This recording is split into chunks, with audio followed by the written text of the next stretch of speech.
paling tidak dua hal ya, kalau kita mau sederhanakan dua hal terhadap intelektualitas dan mental generasi Z ini. Mereka mereka kadang disebut sebagai generasi dengan disabilitas intelektual.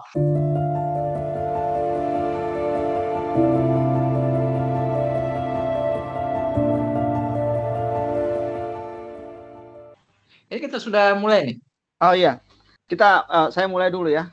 Bismillahirrahmanirrahim. Assalamualaikum warahmatullahi wabarakatuh dan selamat datang di Assalamualaikum. obrolan kita malam ini di Matahari Kita Masih Sama yang akan bicara ngobrol terkait hal-hal yang sedang update lah. Dan sesuai dengan kesepakatan kita kemarin itu malam ini kita mau ngobrol terkait Gen Z dan Alpha itu terkait apakah mereka masih pentingkah itu doa ya, keyakinan, agama, religitas dibandingkan dengan from AI atau sains lah.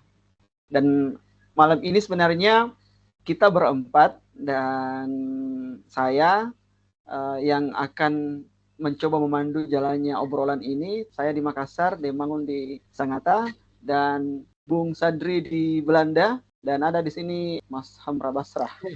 Jadi ceritanya berempat, kalau misalnya ada yang mau gabung, ngobrol atau mendengar, boleh juga. Tetapi berempat kita ini insya Allah akan konsisten nanti ke depannya bicara terkait tema-tema yang populer ya, utamanya terkait sains, filsafat, agama. Dan kecuali materi politik katanya karena calo ASN dan dilarang untuk membicarakan politik kekinian. Oh, tidak. Kalau mau nyerempet sedikit enggak apa-apa. Oke. Dan insya Allah ini sudah dibuatkan temanya untuk beberapa pertemuan. Jadi setiap malam Jumat kita akan ketemu seperti malam ini. Dan di sini sudah ada Kanca Demangun yang mungkin lebih bersemangat dibandingkan generasi saya dan Sadri dan Hammer nih untuk obrolan malam ini. Kayaknya ini Kanca nih. Kita milenial. Iya. Kanca ini generasi Z tuh di bawah kita, yang 96 ke atas. Hamra kayak baby boomers. Baby boomers. Atau silent generation. Yang penting bukan baby blues. Baby blues itu ibu-ibu perempuan itu. Oh, iya. Generasi punk. Oke, mungkin saya langsung saja untuk ke Demangunnya. Kira-kira kalau kita bicara tentang agama dan berkaitan dengan Gen Z itu dan Gen Alpha itu, masihkah itu kira-kira relevan hal-hal yang berkaitan dengan berdoa atau misalnya berzikir begitu ya, atau ya sholat, dibandingkan dengan hal-hal yang ada hubungannya dengan update from AI atau misalnya update status mungkin, atau misalnya mereka buat status yang sifatnya religius di sosmed itu lebih dapat feel spiritualnya dibandingkan mereka harus di dunia nyata seperti itu. Mungkin Kanca silakan. Begini, saya mulai dari taksonomi yang digunakan untuk memetakan generasi itu gitu ya. Kalau kita baca gitu ya, yang dimaksud dengan Gen Z itu atau generasi Z gitu ya, Z-nya itu Zoomer. Itu adalah mereka yang lahir di pertengahan tahun 90-an sampai akhir 2012. Jadi kira-kira 97 sampai 2012. 97 itu kalau di Indonesia itu sedang ramai-ramainya ya itu krisis moneter, orang mengkritik kekuasaan, lalu penculikan gitu ya. Nah di situasi itu di Indonesia generasi yang disebut generasi Z itu lahir gitu ya. Lalu generasi Z ini juga adalah generasi pertama yang lahir ketika era digital itu mulai masuk dalam kehidupan manusia gitu ya. Jadi mereka ini adalah generasi pertama atau digital native gitu ya. Jadi mereka ini adalah digital native pertama, generasi Z ini. Nah, karena mereka adalah digital native pertama, maka tentu kita harus bicara bagaimana generasi ini dipengaruhi oleh perkembangan dunia digital.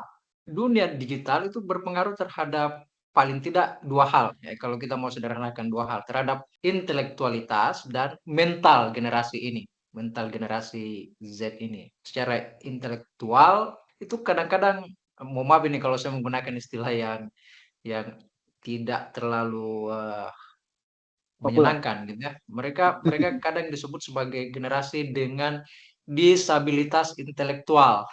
Disabilitas. Sorry gitu ya.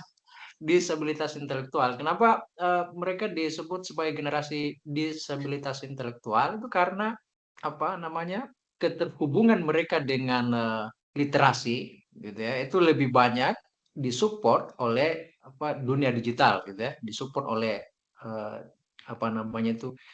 dunia digital itu. Nah, sementara support literasi dari dunia digital itu kan biasa disebut sebagai sesuatu yang bersifat dangkal, tidak dalam gitu. Jadi itu permukaan. Jadi kita kalau membaca di di platform digital itu seperti berselancar saja gitu. Jadi orang surfing itu, berselancar itu kan di permukaan saja, di gelombang-gelombangnya. Dia tidak menyelam ke dalam, ke dasar gitu dan melihat apa yang ada di kedalaman itu gitu ya. Nah, Gen Z itu katanya itu begitu gitu ya. Begitu. Nah, itu perlu ada penelusuran lebih lanjut apakah ada riset gitu ya yang membenarkan dugaan itu atau asumsi itu gitu ya. Bahwa Gen Z itu mengalami itu disabilitas intelektual gitu ya karena literasinya lebih banyak terpapar oleh support digital. Nah, sementara buku itu pada generasi Z itu, pada Gen Z itu relatif lebih lebih berjarak dengan mereka. Kalau tidak mau disebut, mereka agak sulit berinteraksi dengan buku karena buku itu memerlukan satu ruang yang cukup dia memerlukan etos gitu, etos yang lebih kuat.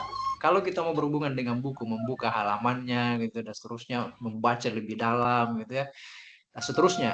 Nah, itu yang menyebabkan sehingga diasumsikan generasi Z itu mengalami disabilitas intelektual. Disabilitas intelektual ada semacam kekurangan di situ ya, kalau tidak mau disebut cacat gitu ya, karena asupan pengetahuan mereka ya itu tadi di sesuatu yang bersifat dangkal karena disupport oleh platform digital. Sementara kalau kita menginginkan kedalaman itu harus berinteraksi dengan buku gitu ya. Buku dalam hal ini yang cetak gitu ya, yang kertas gitu ya. Meskipun ada e-book gitu ya, atau sekarang banyak bacaan yang bersifat digital, tapi memang agak sulit membaca, setidaknya bagi saya generasi boomers. Saya nggak tahu kalau generasi itu apakah sudah cukup nyaman membaca di layar gawai atau di layar laptop gitu ya, seterusnya. Tapi bagi saya itu membaca di situ itu hanya untuk kepentingan pragmatis. Kepentingan pragmatis ya, untuk ujian, untuk pragmatis. Misalnya saya mau bikin PPT gitu ya, ya kan? Saya klik di situ apa tema yang saya. Jadi untuk kepentingan yang bersifat instan, gitu ya. Saya membaca di situ. Tapi untuk kepentingan bersifat permenungan, dalam dan seterusnya, saya harus baca buku. Kira-kira begitu. Dan generasi Z itu ada disparitas, ada ketimpangan di situ antara interaksi mereka dengan buku dan interaksinya dengan literasi yang ada disiapkan atau tersedia di dalam platform digital. Nah, itu satu. Yang kedua tentang mental health. Nah, generasi Z itu ada karena dia digital native pertama, maka dia pula yang mengalami apa yang disebut sebagai isu mental. Terkait dengan isu mental itu bagaimana itu ya? Terkait dengan interaksi mereka dengan digital itu, yang digital itu. Jadi internet itu mempengaruhi mental mereka, berpengaruh terhadap perkembangan mental mereka. Gitu. Mereka disupport oleh berbagai hal yang cepat, tidak dalam gitu ya, dan Iya. cenderung apa namanya itu, cenderung bombastis gitu ya, dan seterusnya. Nah, mereka apa namanya itu, diberi asupan oleh itu Dipaksa, sehingga dipaksa. ya itu mempengaruhi mental mereka. Mental Dia mereka kayak sering ini ya, disebut Kak. sebagai mental yang apa itu, yang rapuh. Dia kayak ini ya, Itu yang kayak doping ya. ya. Jadi dia Tapi dopingnya itu itu. ya itu apa namanya itu baru di level awal ya. Jadi kerapuhannya itu baru di level awal. Nanti bisa dilihat lebih hebat lagi pada generasi alpha gitu ya, isu mental itu gitu ya, dari generasi alpha.